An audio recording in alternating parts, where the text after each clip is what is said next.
አሰላሙ አለይኩም ወረህመቱላህ ወበረካቱ። ሰላም ውድ ቻናሌ ቤተሰቦች እንዴት ናችሁ? ደህና ናችሁ? እኔ ያለው አልሐምዱሊላህ ደህና ነኝ።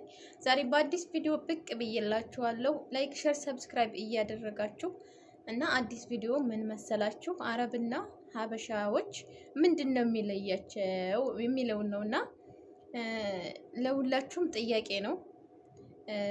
ጥያቄም ሳይሆን እኔም ጠይቃችኋለሁ፣ እናንተም ሀሳባችሁን ስጡ ማለት ነው። ከዛ አረቦች ትንሹም ትልቁም ደስ የሚላቸው ነገር ሲሰጡ መመስገንን ይፈልጋሉ፣ ሲቀበሉ ማመስገንን ይፈልጋሉ። በቃ ይሄ ባህሪያቸው በጣም ደስ ይላል። ገብቷችኋል? እናትና ልጅ እንኳን እየተሰጣጣ ማለት ነው። እናት ከልጇ የሆነ ነገር ከተቀበለች አመሰግናለሁ ትላለች። ልጅም ከእናቱ የሆነ ነገር ከተቀበለ ወይም ተተቀበለች አመሰግናለሁ እናቴ ይላሉ ማለት ነው። ሀበሻ ላይ ደግሞ ይሄ የለም። የሆነ እንደውም እንትን ነገር አላዋቂነት ነገር ነው የሚመስላቸውና እና ምን መሰላችሁ እኔ ማለት ነው በተፈጥሮዬ ማመስገን ደስ ይለኛል። እና የሆነ ነገር ሲሰጡኝ ያው አረቦች አንዳንድ ቦታ ላይ ስጦታ ይሰጣሉና ሲሰጡኝ በቃ አመሰግናለሁ ምናምን ስለምላቸው እና አመሰግናለሁ ምናምን ስለምላቸው ማለት ነው ስጦታው እየጨመረ ነው የሚሄደው። በቃ የሚያመሰግናቸው ሰው በጣም ይወዳሉ። አንዳንድ ልጆች ደግሞ 10 ብርም 20 ብርም ሲሰጧቸው የሆነ አበድረው እንደተመለሰላቸው ንጥቅ አድርገው ጸጥ የሚሉ ልጆች አሉ። እንደዚህ አይወዱም። የሚያሙ ድረስ አሉ። ለከልጅት ብር ሰጥቻት ሽኩረን ሳትለይ ቀረች የሚሉ አሉ ማለት ነው። ስለዚህ ሲሰጧችሁ ስጦታ ሲሰጧችሁ ለምን 1 ብር አይሆንም? አመስግኗቸው፣ ከዛ ይጨመርላችኋል። ገብቷችኋል? እና እኔ በቃ ልጆቹ አሁን አንዳንዴ ሲሰጡኝ እሷ ስትሰጠኝ ሰውዬው ሲሰጠኝ በቃ አመሰግናለሁ የምለው በደስታ ነው የምቀበላቸው ምናምን። ያውም አሽቃብጣለሁኝ እኔ አሽቃብጣለሁ። ከዛ ይሄ ማሽቃበጤ ደስ ይላቸዋል መሰለኝ። ስጦታውን እየጨማመሩት እንደው ሳይቆዩ ያመጡልኛል ማለት ነው። ልጆቹ እንደውም አንዳንዴ እኔ ቤት አጋጣሚ ስራ ሆኜ ወይም ክፍል ገብቼ ከሆነ ማለት ነው ክፍሌ ድረስ መተው ቆርቁረው ስጦታውን ይሰጡኛል። አንዳንዴ ደግሞ ለእናቲቱ ይሰጧታል። ልጆቹ ብዙም ቤት ስለማይቀመጡ ስጫት ብለው ሲሰጧት ከልዬ ልጆቿን ይሄን ሰጥተውሻል ብላ ትሰጠኛለች። ለምን 3 ቀን ቆይተው አይመጡም? ለምን ሳምንት ቆይተው አይመጡም? አበደን ሲመጡ እያንዳንዳቸው አመሰግናቸዋለሁ ማለት ነው። ይሄ ማመስገኔ በጣም ደስ ይላቸዋል። ገብቷቸዋል? የሰው ልጅ ተሰጥቶት የሚረሳ ሰው ጥሩ አይደለም። አመስጋኝ መሆን በጣም ደስ ይላል። አንደኛ ስታመሰግኑ ስጦታው ይመጣላችኋል። ገብቷችኋል? ስታመሰግኑ ማለት ነው ስጦታው ይመጣል፣ ስጦታው ይጨምርላችኋል። አሁን እኔ በ5 ብር ሲሰጡኝ አመሰግናለሁ ምናምን እላለሁ። 10 ብር እያለ ማለት ነው 50 ብር ይገባል። ከዛም ይቀጥላል። በቃ ውጭ ሄደው እንኳን እንደዚህ ለመዝናናት ምናምን ሲሄዱ ልጆቹም ይሁኑ እሷም ይሁኑ ይገዙልኛል። አብዛኛ ለአሰሪዎቻችሁ መልካም ሰዎች መሆን አለባችሁ። አብዛኛ አሰሪዎች ለሰራተኞቻቸው እንትን የሚገዙት ስጦታ የሚገዙት ሰራተኛቸው በቃ መልካም ስትሆንላቸው ነው እንጂ ጉጠት ከሆነች ማትመች ከሆነች አይገዙም። ገብቷቸዋል? አይገዙም። እንደው ታውቃላችሁ አንዳንድ ሰራተኞች እዚህ ከመጡ በኋላ ችግር ጠብሷቸው ከኢትዮጵያ እዚህ ከመጡ በኋላ የሆነ ስራውን የሚረሱበት ነገር አለ፣ የሚመረሩበት ነገር አለ። ገና ሲያዟቸው የሚያኮርፋሉ። ታውቃላችሁ?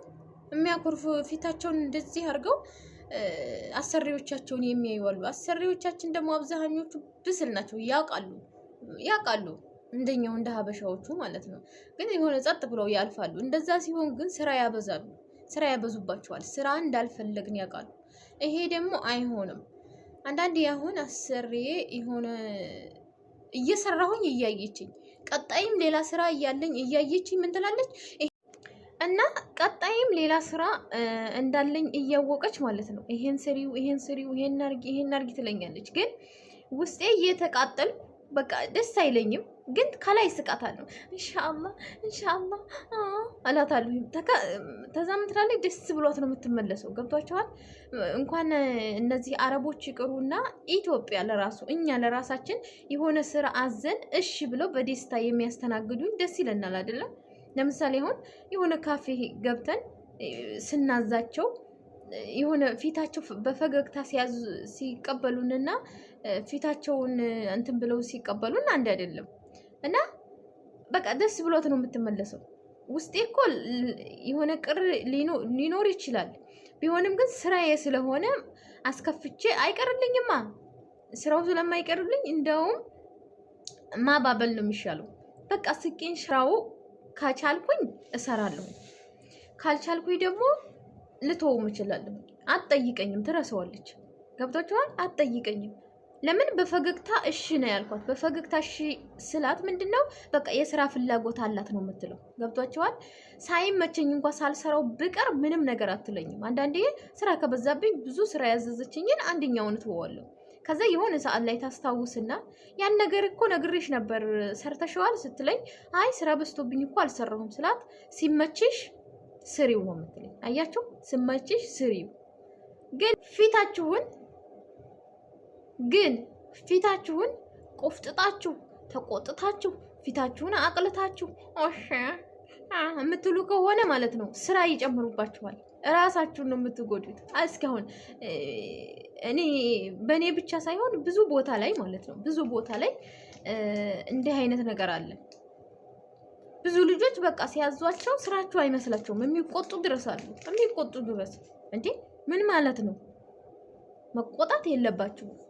በስነ ስርዓት ስራችሁ ከሆነ በስነ ስርዓት መስራት ነው ያለባችሁ ማለት ነው። አንደኛ የእናንተ መቆጣት ስራ አይቀንስም፣ እንዲያውም ስራ ይጨምርባችኋል። ለምን እንዲመታ ነው እዚህ ፊቷን እንትን የምታስመስለው? ስራው አይደል እንዴን የሚሉት? ገብቷችኋል? ስለዚህ የሆነ ስራ ሲያዟችሁ ኢንሻአላህ በቃ እሺ እያላችሁ ነገሮችን ማለፍ ትችላላችሁ። እኔ እንደዛ ነው በቃ እንደዛ ነው የምሰራው። ስራ አይበዛብኝም። ለምን እንደማይበዛብኝ ታውቃላችሁ? ሁሉን ነገር እሺ ስለምላት፣ ሁሉን ነገር በደስታ ስለምቀበላት፣ የስራው መብዛት የስራ መጨማመሯ ባያስደስተኝም በውስጤ ነው እንጂ ከላይ አውጥቼ ለሷን ስለማላስከፋት እንደፈለግኩ ለቃኛለች። ይሄ አሁን መቼ ነው? መጀመሪያ አዲስ እንደመጣው ነበረ። አሁን ላይ ግን እንደፈለግኩ ራሴ ነኝ የምሰራው። እሷ ምግብ ሰርቼ ሲቀርብላት ትበላለች፣ አለቀ። ምንም ነገር አትናገረኝም ማለት ነው። ይሄን ሰራሽ ይሄን አልሰራሽ ምናምን አትልም። ስለዚህ ስራችንን እኛ ሳንመረር ሳንሰለች ችግር እንዲህ ቆልቶን ስለሆነ የመጣ ነው። ብሯን ስለሆነ የምንፈልገው። ብሯን ከፈለግን ደግሞ ምንም ነገር መቻል አለብን። ምንም ነገር ገብቷችኋል? ከአቅም በላይ ከሆነ አዎ። ነገር ግን